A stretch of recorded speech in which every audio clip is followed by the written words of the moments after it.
today is to try to remember the various two-man things that we learned in Wang's most recent seminar.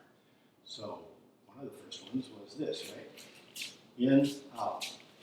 In, out. And it's not too hard. It's not, bash the arms hard. The way he was practicing, it was actually fairly light. But he did say that when they would practice in the old days, eventually they would be hitting quite hard. But in the practice that he had us doing, he wasn't doing that. And you'll notice the hand, the lower hand is by your side, and then it goes under the elbow. The feet are stepping in, and the toe is pointing at your opponent. And then on the upper hand, the palm is up, so you're presenting the bone to the other bone.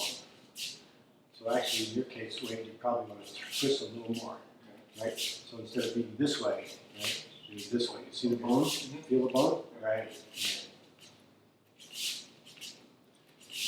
So we did a bunch of that, and we did it on the other side.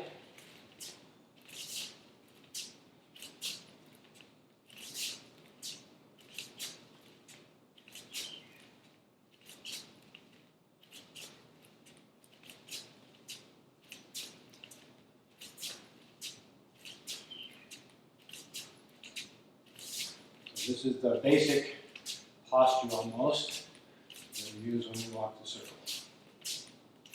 Okay. So then one of the next ones we did was kind of on one side and the other side. Remember?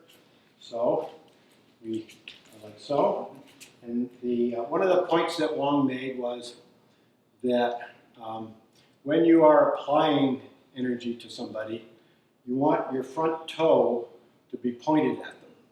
So if I'm going to attack him, I want to be pointed at him. My foot is pointing at him. Not my foot's to the side and I'm doing this. There, as you can see, as you look at the mechanics of this, if you just push on my arm this way, it's hard for me to absorb that. It's easy to bounce off. But if I'm this way and now you push on my arm, it just goes right into my back leg. So there's a lot more power that gets transmitted to here. Whereas if you're here, it's very difficult to get the power to come up here and go out there.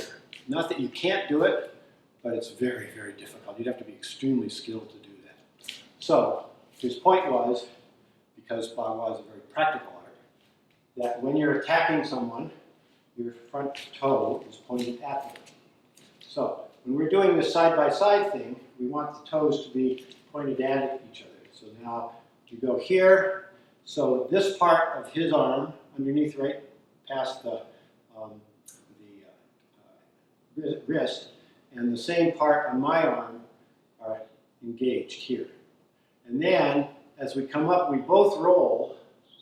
And now this part of my arm is engaged to this part of his arm and down here. So we just basically go side to side. And this is quite similar to some Yang-style push-hands practices that I'm aware of. So you're just going side to side as you go. Take a little longer stance and sit a little bit. Yeah, come step in a little bit. Step in towards me. There you go. Okay. So this is now kind of grounded. Before, when we were doing like this, we're really grounded. This is very cosmetic almost. So now, when you sit here and you sit, now, even though we're still just going lightly, we're much more connected to the ground. And this is what you want. Remember the hand, the Bagua hand, is still there. And one of the things I learned in one of the early seminar classes was that the hand is relaxed, relatively soft. The arm is extended. So you can feel now I just extended more, right? You can feel the difference. So here it's not extended. There's not very much energy. Here it's extended more. There's a lot more energy. You can feel it just got heavier, right? I didn't do anything other than extend out my from my shoulder up. So you want to do that, and you're going one side to the other. And really, if you're doing it and you're tight, your shoulder's going to hurt after a little while. It's going to get really sore. But if you're just loose and you're connected to your body, your legs, your feet, your waist, and you're extended, then you can kind of do this all day long. So we do it on one side, and we'll do it on the other side. Here. And one of the nice things, in my opinion, about Bagua is you do everything on both sides. So you get equal training on both sides. And most of the time, one side is better than the other in terms of its ability to do whatever you're trying to do. In this case, for me, I think my right hand is better than my left. This feels a little bit awkward right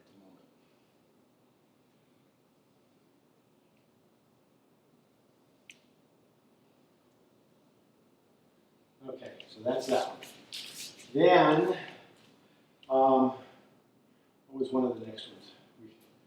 Okay, so we did one which he's shown in a number of different ways, but the sort of first level breakdown would be that it's built off of this one. So yeah, I do here, catch here, and attack the forehead. And then he blocks, catches, attacks. So it's 1, 2, 3. Sit a little bit lower. Sit. Have some room here. So 1, 2, 3. 1, 2, 3. 1, 2, 3. 1, 2, 3. 1, 2, 3. 1, 2, 3. 1, 2, 3. 3. 1, 2, 3. 1, 2, 3. 1, 2, 3. And we did this for quite a while, and it slowly morphed into what he wanted, which is basically, it goes to 1, 2, 1, 2, 1, 2, 1, 2, 1, 2, 1, 2, 1, 2, and then eventually what he wanted was 1, 1, 1, 1, 1. And you're supposed to do this and look at the other person and try not to blink. So part of it is training you to be able to experience a hit and not freak out. So it's 1, 1, okay. And we'll do it on the other side in just a minute. But one of the things that he showed was a Xingyi kind of move, like this, which is 1. So he's very powerful when he does this. 1, 1, very, very powerful. So let's do it on the other side. So the other hand, which is going to be interesting. So it's 1, 2, 3. 1, 2, 3. 1, 2, 3. 1, 2, 3. 1, 2, 3. 1, 2, 3. 1, 2. I just did 2. 1, 2, 3. 1, 2, 3. 1, 2, 3. 1, 2, 3. I did it again. 1, 2, 3. 1, 2, 3. 1, 2, 3. 1, 2, 3. 1, 2, 3. 1, 2, 3. 1, 2, 3. 1, 2, 3. 1, 2, 3. 1, 2, 3. 1, 2. 1, 2. 1, 2. 1, 2. 1, 2. 1, 2. 1, 2. 1, 2. 1, 2. 1, 2. 1, 2. 1, 2. 1, 1, 1, 1, 1, 1, 1, 1, 1, 1. Okay, so that's the progression. And there's a lot of good training benefits from that. Okay, let's see, some of the other ones that we did. Well, we did an up and down, right? Do you remember that one? We did step in and go low here, and then go high. And then step and go low and go high. And low and high. And low and high. And low and high. And low and high. And low and high. Low and high. Low and high. And low and high. And low and high. And low and high. Remember, he talked about this one like you're in court and you're down here on one leg paying your respects to the Lord like this, and then you come in low and high, right? And that's where that one derives from. All right, so let's just walk the circle then. And if we walk the circle, let's try to, so this is the center of the circle. We're close now, we're touching.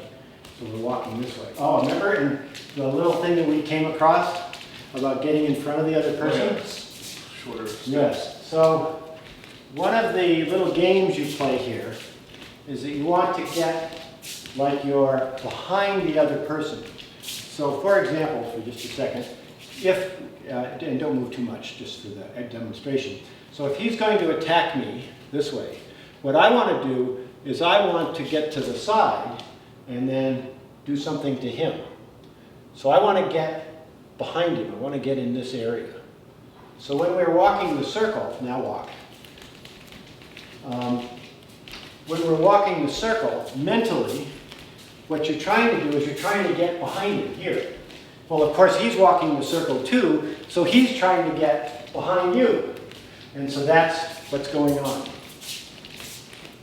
We're both trying to get behind the other guy. Remember what one of the little mind tricks was? Right. If you twist your body more, now he feels like I'm behind him and he can't catch up no matter what he does, because I've mentally come around him like this. And even though he's physically kind of in the right position, he feels like I'm way behind him and he can't catch me. Right? And then you do a change. And that was part of what he had us doing. He had us first circling, and then you would circle, and then you would change. And so the game then became one of circling, and then one person would initiate a change, and we would go through this way. Let's talk about that for just a minute. We'll go a little slower. So I'm going to initiate a change. I kobu, and I come through this way. And you'll see there, when I did that, I did a kobu, and I came through, and I was open like this. Well, his brother, when he was instructing us, changed that. And we didn't have a chance to discuss it with Master Wang, but the way his brother did this is, instead of going kobu and change open like this, he went kobu, step, and attack on this foot, like this. It was much more powerful of an attack. But it was a little bit slower, because instead of just doing kobu and attacking, you did kobu, step, attack. You can feel the difference though. Much more powerful. Here, here, here. Right. Here, here, here. So the changing of direction is a little bit slower, but the attack is significantly more powerful. Right.